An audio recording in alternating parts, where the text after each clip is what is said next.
இதெல்லாம் நீங்களே எழுதுனதா? ஏக்கா பரவாயில்ல, சூப்பராக எழுதுறீங்க, ரொம்ப நன்றி.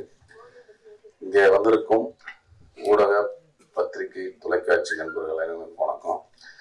உங்களெல்லாம் கிட்டத்தட்ட பல வருஷத்துக்கு அப்புறம் பார்க்குறேன்னு நினைக்கிறேன். மைக்கு முன்னாடியே பல வருஷத்துக்கு முன்னாடி நான் நிற்கிறேன்.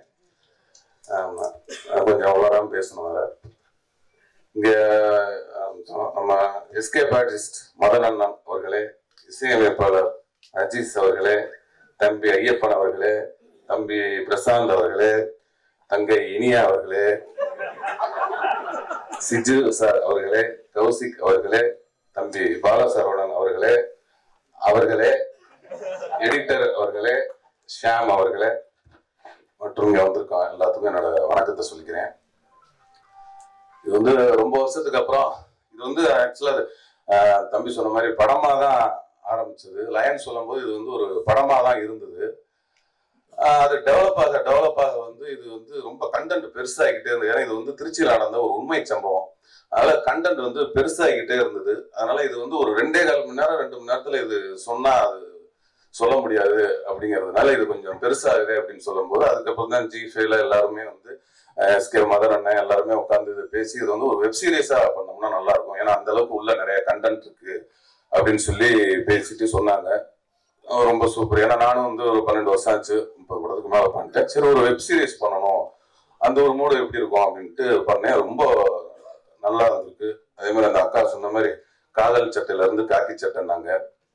அதே மாதிரி இதுவரையும் பார்க்காத ஒரு புது விமலை வந்து இந்த படத்துல பார்க்கலாம். ஏன்னா அண்ணன் சொன்ன மாதிரி எல்லாமே ஸ்ட்ரகிள். என்னன்னா அவருன்னு சொன்னா, இந்த படத்துல பாத்தீங்கன்னா எனக்கும் படம் இல்லை, 3 வருஷம் சும்மா வீட்டுல உட்காந்துருக்கேன், நான் கதாநாயகன். அண்ணன் கொடி கட்டி பிறந்தாரு, அவர் 3 வருஷம் ஆபீஸ்ல உட்காந்துருக்காரு, அவர் ப்ரொடியூசரு. ஒரு படத்தை பிளாப் கொடுத்தான் பிரசாந்த், அவன் டைரக்டர். எப்படி இருக்கும் கேட்கும் போதே. அதனால இந்த 3 பேர்த்தை நம்பி G5 வந்து இந்த வேலையை கொடுத்துருக்காங்க. அதுக்கு அவங்களதான் பாராட்டணும். இது வந்து 3 தோத்தவங்கன்னு பாக்குறதா இல்ல 3 அனுபவசாலிங்கன்னு பாக்குறதான்னு தெரியல. நாங்க வந்து இது 3 பேர் அனுபவசாலியா தான் பாக்குறோம். ஏன்னா தோல்வியில தான் ஒரு அனுபவம் கிடைக்குது. இது வந்து ஒரு அனுபவமா பாக்குறேன். அதே மாதிரி பசங்க படம் 2009 வந்தது. இப்போ வந்து 2022 என்னோட இந்த விலங்கு வந்து ஒரு கம்பேக் படம்.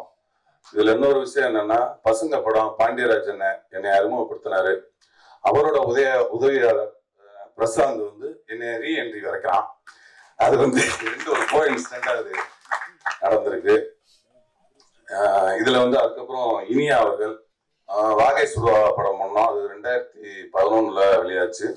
அதுக்கப்புறம் வந்து இப்போ ஒரு 10-11 வருஷம் கழிச்சு 2 பேரும் இந்த விலங்கு படத்துல ஒர்க் பண்ணியிருக்கோம்.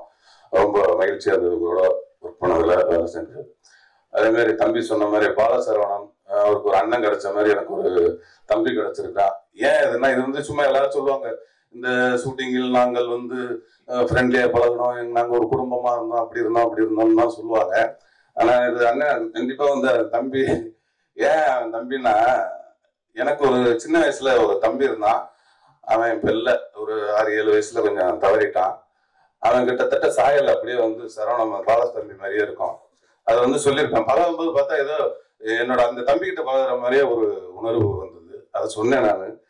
அப்புறம் அந்த போட்டோவையும் காமிச்சேன். அதனால இது வந்து என்னோட உண்மையான தம்பி மாதிரிதான். அப்போ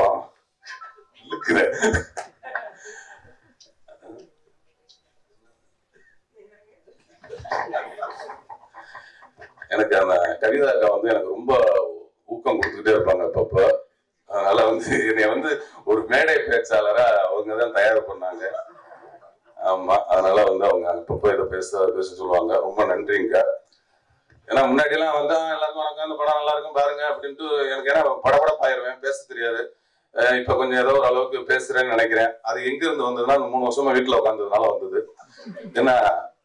ஏன்னா ஒரு அனுபவம் வந்து இந்த ஒரு 10 வருஷமா என்னோட படங்களோட அனுபவம், இந்த 2-3 வருஷமா வீட்டுல உட்கார்ந்தப்போ எனக்கு இந்த 10 வருஷத்தோட அனுபவம் இந்த 2 வருஷம் எனக்கு கொடுத்துருக்கு. இந்த 2 வருஷத்துல இந்த 10 வருஷத்தோட அனுபவத்தை நான் வந்து சம்பாதிச்சிருக்கேன். அதுதான் சொல்லணும். அதே மாதிரி இப்ப வந்து யார எப்படி நான் கதையை சூஸ் பண்ணணும் அப்படிங்கிற ஒரு சின்ன சின்ன விஷயங்கள் முதற்கொண்டு எல்லாமே நான் கத்துக்கிட்டு இருக்கேன்.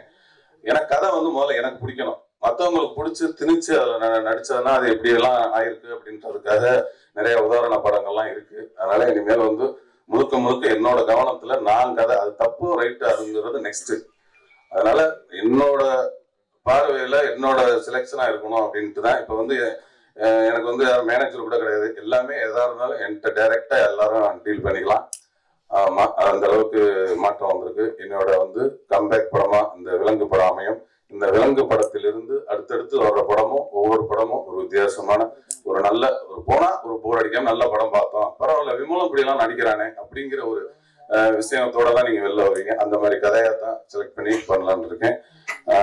வேற எதுவும் யாரையும் சொல்ல மறந்தா சாரி. எல்லாரும் இருந்து படத்தை பார்த்துட்டு போங்க. நன்றி, வணக்கம்.